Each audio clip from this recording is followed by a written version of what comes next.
ಕಾಶ್ಮೀರದಲ್ಲಿ ಕಾಂಗ್ರೆಸ್ ಹಾಗೂ ಎನ್ಸಿಗೆ ಲೀಡ್ ಸಿಗ್ತಾ ಇದೆ.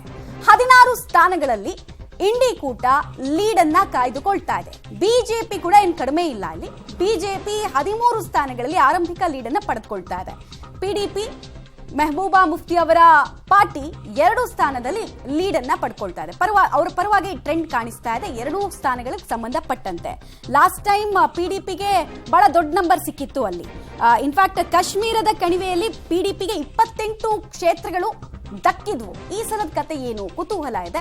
ಪಿಡಿಪಿಗೆ 2 ಸ್ಥಾನದಲ್ಲಿ ಆರಂಭಿಕ ಲೀಡ್ ಸಿಗ್ತಾ ಇದೆ. ಜಮ್ಮು ಕಾಶ್ಮೀರದ ಚುನಾವಣೆ ದೇಶದ ಸಾರ್ವಭೌಮತ್ವ, ಸೆಕ್ಯೂರಿಟಿ ಎಲ್ಲದರ ವಿಚಾರವಾಗಿ ಕೂಡ ತುಂಬಾ ಇಂಪಾರ್ಟೆನ್ಸ್ ಅನ್ನ ಪಡ್ಕೊಳ್ಳುತ್ತೆ. ಅಲ್ಲಿನ ಜನ ಏನೇನು ಬಯಸ್ತಾ ಇದ್ದಾರೆ, ತೀರ್ಪು ಬರದಾಗಿದೆ, ತೀರ್ಪು ಪ್ರಕಟ ಆಗ್ತಾ ಇದೆ, ಎಸ್ಟಾಬ್ಲಿಷ್ ಆಗ್ತಾ ಇದೆ. ಬಿಜೆಪಿ 13 ಸ್ಥಾನಗಳ ಲೀಡ್ ಅನ್ನ ಪಡ್ಕೊಳ್ತಾ ಇದೆ. ಆಲ್ಮೋಸ್ಟ್ ಜಮ್ಮುವಿನ ಭಾಗದಲ್ಲಿ ಈ ಲೀಡ್ ಕಂಡು ಬರುತ್ತೆ ಆರಂಭಿಕ ಹಂತದಲ್ಲಿ.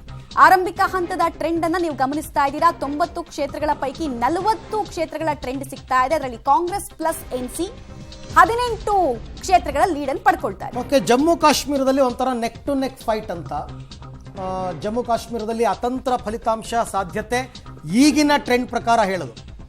ಈಗಲೇ ನಾವು ಡಿಸೈಡ್ ಮಾಡೋದಕ್ಕಾಗಲ್ಲ. ಈ ಕ್ಷಣದ ಟ್ರೆಂಡ್ನಲ್ಲಿ ಬಿಜೆಪಿ ಕಾಂಗ್ರೆಸ್ ಹೋರಾಟ ಜೋರಾಗಿದೆ. ನೆಕ್ ಟು ನೆಕ್ ಫೈಟ್ ಕಂಡು ಬರ್ತಾ ಇದೆ. ಲೇಟೆಸ್ಟ್ ಅಪ್ಡೇಟ್ 40 ಕ್ಷೇತ್ರಗಳ ಟ್ರೆಂಡ್ ಸಿಕ್ಕಿದೆ. ಅದರಲ್ಲಿ 18 ಕಾಂಗ್ರೆಸ್ ಮತ್ತು ನ್ಯಾಷನಲ್ ಕಾನ್ಫರೆನ್ಸ್, 15 ಬಿಜೆಪಿ, ಪಿಡಿಪಿ 2 ಮತ್ತು ಇತರರು 5 ಅಂತ ಈಗ ಲೇಟೆಸ್ಟ್ ಸಿಗ್ತಾ ಇರ್ತಕ್ಕಂಥ ಟ್ರೆಂಡ್ ನಮಗೆ ಸಿಗ್ತಾ ಇರ್ತಕ್ಕಂಥದ್ದು ಜಮ್ಮು ಕಾಶ್ಮೀರದಲ್ಲಿ. ಕಾಂಗ್ರೆಸ್ ಮತ್ತು ನ್ಯಾಷನಲ್ ಕಾನ್ಫರೆನ್ಸ್ 20ಕ್ಕೆ ಹೋಗಿದೆ ಇವಾಗ. ಬಿಜೆಪಿ 17, ಪಿಡಿಪಿ 2 ಮತ್ತು ಇತರರು 6 ಅಂತ 45 ಕ್ಷೇತ್ರಗಳ ಟ್ರೆಂಡ್ ನಮಗೆ ಅಲ್ಲಿ ಸಿಕ್ಕಿದೆ ಜಮ್ಮು ಕಾಶ್ಮೀರದ.